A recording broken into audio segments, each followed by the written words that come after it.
Good morning बच्चों। आज हम हाफ ईयरली एग्ज़ाम का ये क्वेश्चन पेपर जो है इसके बारे में डिस्कस करेंगे। कुछ दिनों से वीडियोस नहीं अपलोड कर पा रही हूँ कुछ निजी कारणों की वजह से। तो ये आज का क्वेश्चन पेपर जितना सोचा था उससे बहुत ही इजी आया, क्योंकि हम लोगों ने ज़्यादातर व्यंजक, न्यूमेरिकल्स इन सब पे फोकस किया था। बट ये काफ़ी इजी आ गया, जिसकी वजह से शायद कुछ लोगों को इसमें दिक्कतें भी आई होंगी। कुछ लोगों ने अच्छा स्कोरिंग किया भी है, अच्छा लिखा है, और कुछ तो लिख ही नहीं पाए। अब इनमें क्या उनको दिक्कतें आई, कहाँ पे वो पीछे रह गए, ये तो जितना तैयारी जिसकी रही वो उस हिसाब से देखेगा। लेकिन हाँ, कुछ बच्चों ने बहुत ही अच्छा प्रदर्शन किया है। जितना बताया गया है ना, जितना समझाया गया था उस हिसाब से बहुत ही अच्छा किया है कुछ बच्चों ने। कुछ ने बहुत ही क्या ही कहें उनके लिए, कुछ लिखा ही नहीं है ना, और कुछ ने बहुत लिखा है।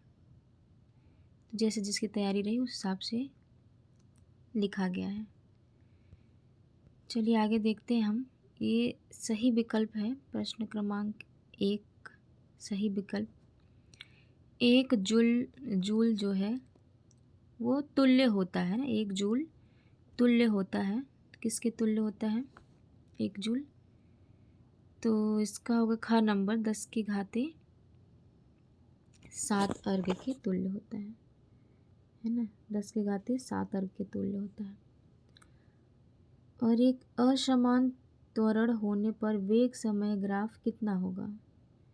असमान त्वरण होने पर ख वक्रीय होगा, वक्रीय रेखा होगा, है ना। असमान त्वरण बोला है इसलिए। रॉकेट नोदन के कार्य करने का सिद्धांत किस पर आधारित होता है? संवेग संरक्षण पर आधारित होता है, ये आपको पता है। अप्रत्यास्थ संघट्य में संरक्षित रहती है। क्या संरक्षित रहती है? केवल उसका रैखिक संवेग ही संरक्षित रहता है। संरक्षित क्या रहता है? संवेग, है ना। जब भी किसी भी पिंड में अगर हम बाह्य बल लगाते हैं तो उसका संवेग संरक्षित रहता है, तो केवल रैखिक संवेग ही संरक्षित रहता है।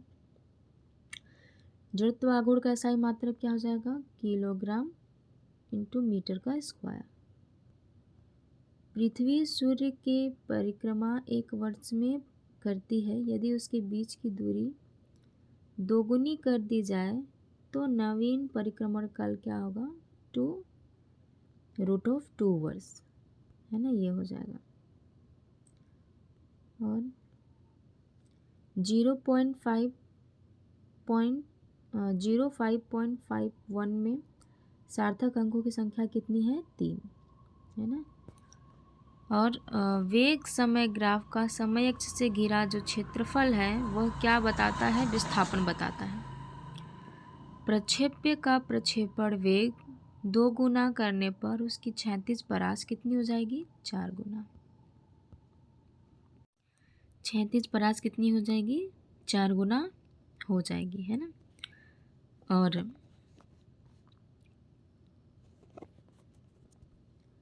बल का आवेग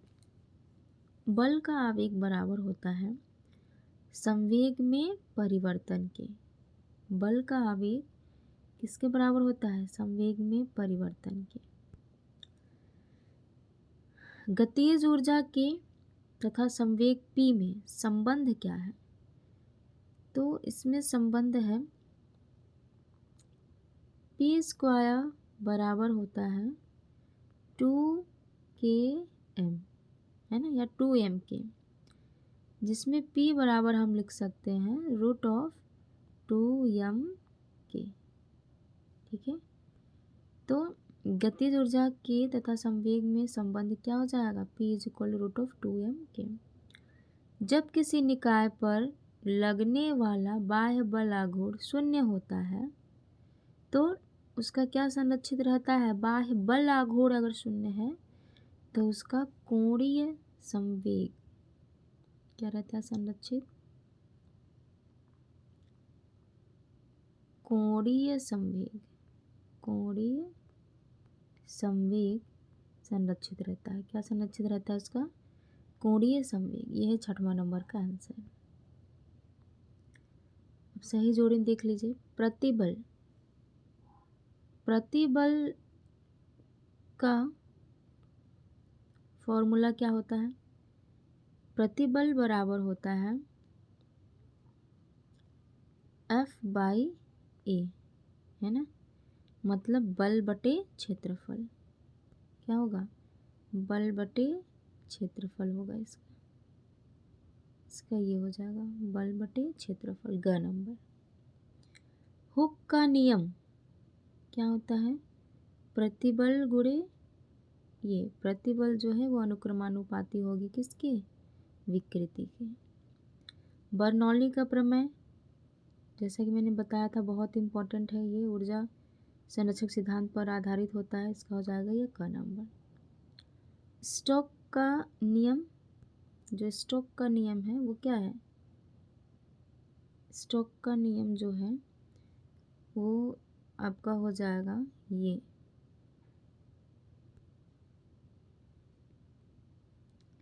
स्टोक का नियम F इज इक्वल टू क्या होता है? 6π/v, है ना, ये स्टोक का नियम। विकृति क्या है? विकृति जो है ये आयाम में परिवर्तन बटे मूल आयाम होता है। प्रवाह निरंतरता या सातत्य समीकरण क्या हो जाएगा इसका? A1V1 बराबर A2V2। समझ में आया होगा आई होप। प्रतिबल का हो जाएगा ये ग नंबर, है ना, प्रतिबल का हो जाएगा ये ग नंबर। हुक का नियम प्रतिबल गुणे विकृति, बर्नौली प्रमेय ये हो गया तीसरे का। और स्टोक का नियम ये हो गया चौथे का। विकृति ये आयाम में परिवर्तन, और प्रवाह निरंतरता ये हो गया 6। क्लियर। नेक्स्ट है सत्यासत्य, है ना। आवृत्ति एक विमाहीन राशि है, गलत, है ना। आवृत्ति एक विमाहीन राशि नहीं है ना।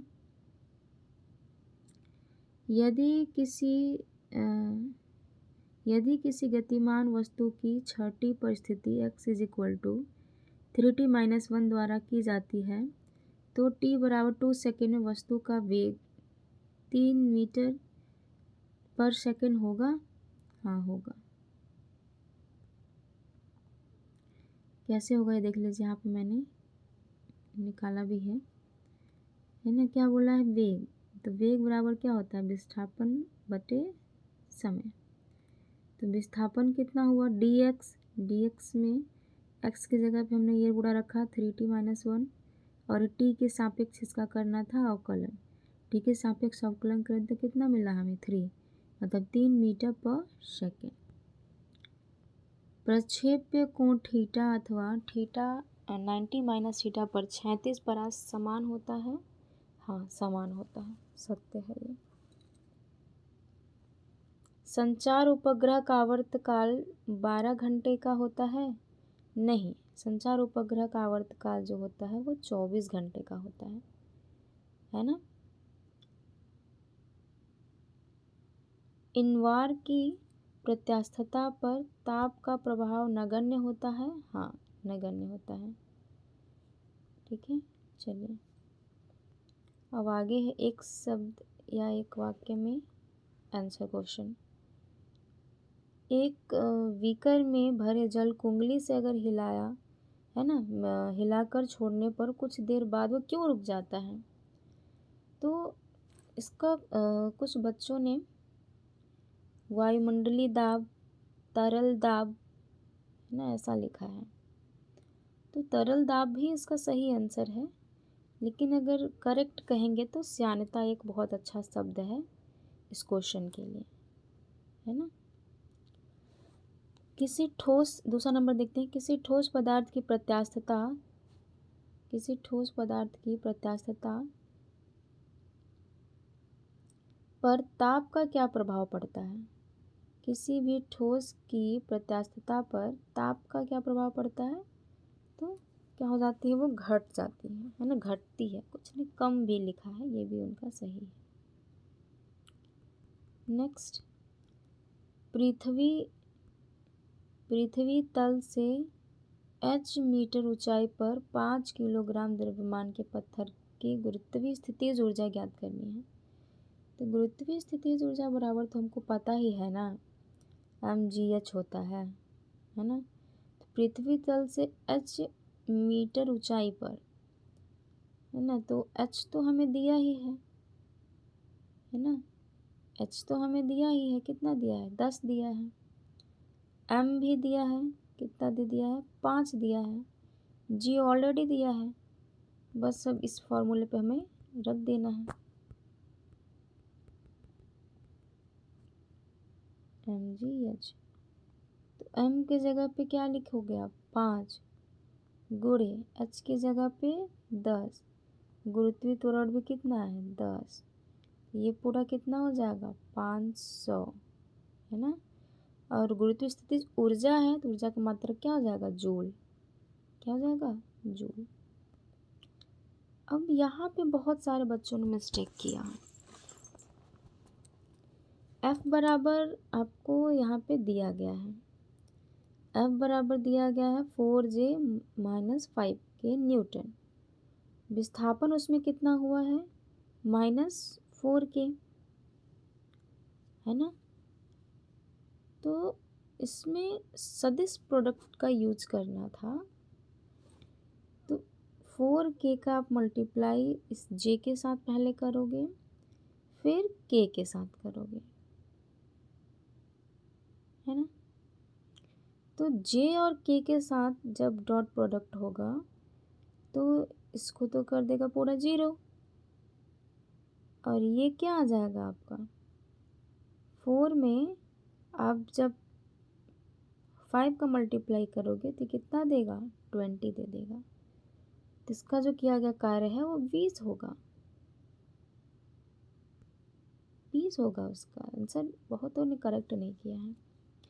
अब इसको क्या करना था, घटते क्रम में लिखना था, स्थैतिक गतिक, स्थैतिक गतिक तथा सीमांत घर्षण गुणांक को घटते क्रम में लिखना था, है ना।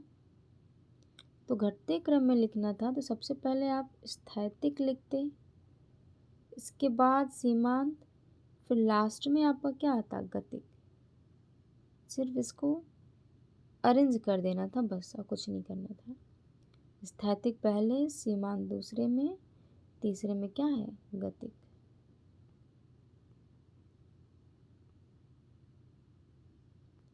अब ये क्वेश्चन जो है, एक वस्तु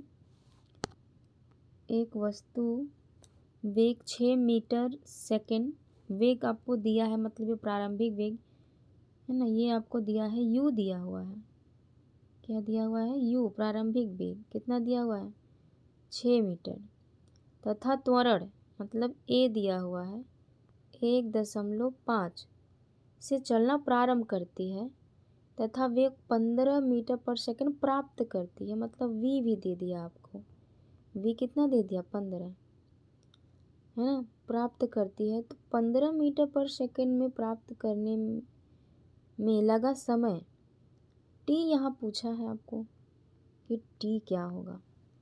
अब देखो आपके पास u भी है, v भी है, और u भी, v भी और a है, बस t निकालना है। तो इसको तो आप गति के प्रथम नियम से निकाल सकते हो ना, कि नहीं निकाल सकते हो, है कि नहीं। जहाँ आप v बराबर क्या जानते हो, u प्लस क्या होता है, a t।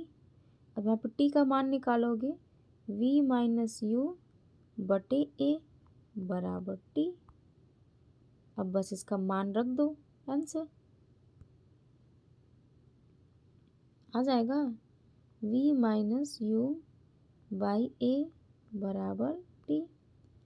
तो v माइनस यू, v कितना है आपका 15, 15 में आप 6 घटाओ, कितना आ जाएगा?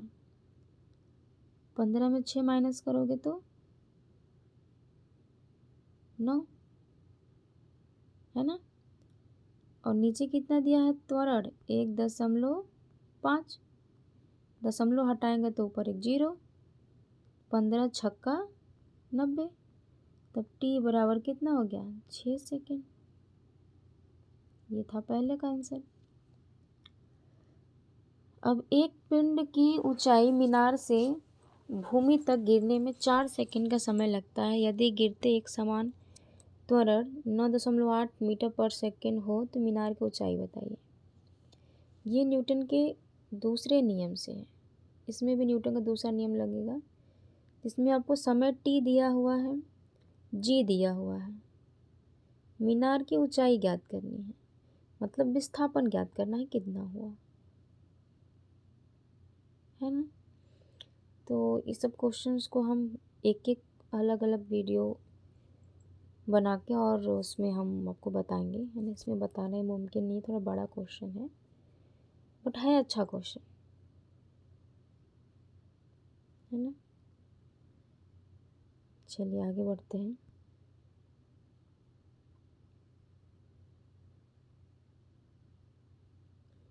अब ये क्वेश्चन था कि निम्नलिखित राशियों में से सदिश और अदिश को छांटना था। नॉर्मली छांटना था, इसको भी नहीं किया। कार्य एक अदिश राशि है, दाब भी अदिश है, चाल भी अदिश है, सिर्फ बल जो है वो सदिश है। ठीक,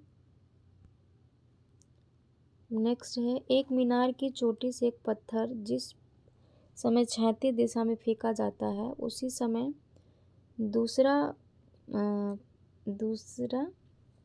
पत्थर उसी स्थान से नीचे की ओर गिराया जाता है। तो आपको बताना है कि क्या दोनों पत्थर एक ही समय पृथ्वी पर पहुंचेंगे? पृथ्वी पर पहुंचेंगे तो एक ही समय, हाँ। तो क्या पृथ्वी से टकराते समय दोनों पत्थरों का वेग समान होगा? नहीं, पृथ्वी से टकराते समय दोनों पत्थरों का वेग समान नहीं हो सकता ना। पहुंचेंगे एक ही समय लेकिन वेग समान नहीं हो सकता है पृथ्वी से टकराते समय। नेक्स्ट है, दैनिक जीवन में घर्षण से हानियां, घर्षण को किस प्रकार कम किया जा सकता है? बहुत ईजी। रैखिक संवेग संरक्षण के नियम, संरक्षी बल, ये सब बताए हुए क्वेश्चंस हैं और इसके आंसर्स मैं एक एक वीडियो में अलग अलग अपलोड करूँगी, इसमें बताना संभव नहीं है ना। गुणांक गति, सार्वत्रिक गुरुत्वाकर्षण नियम, केपलर के नियम एवं प्रत्यास्थता गुणांक, विकृति, सत्यता की जांच, ये तो आता ही आता है, अच्छे क्वेश्चंस हैं। और ये एक वस्तु पहले 3 मीटर पूर्व दिशा में, फिर 4 मीटर उत्तर में, फिर 12 मीटर ऊर्ध्वाधर की ओर जाती है तो वस्तु का क्षैतिज विस्थापन और दूरी ज्ञात करना है। ये सब एक एक क्वेश्चन को हम अलग अलग बताएंगे, है ना। अभी ये व्यंजक को बता पाना एक वीडियो में संभव नहीं। चलिए, बाकी कुछ बच्चे हैं जो उनके बारे में कुछ कहा नहीं जा सकता है, कुछ हैं जो बहुत अच्छे हैं, है ना, जिन्होंने अच्छा प्रदर्शन किया है। चलिए, धन्यवाद।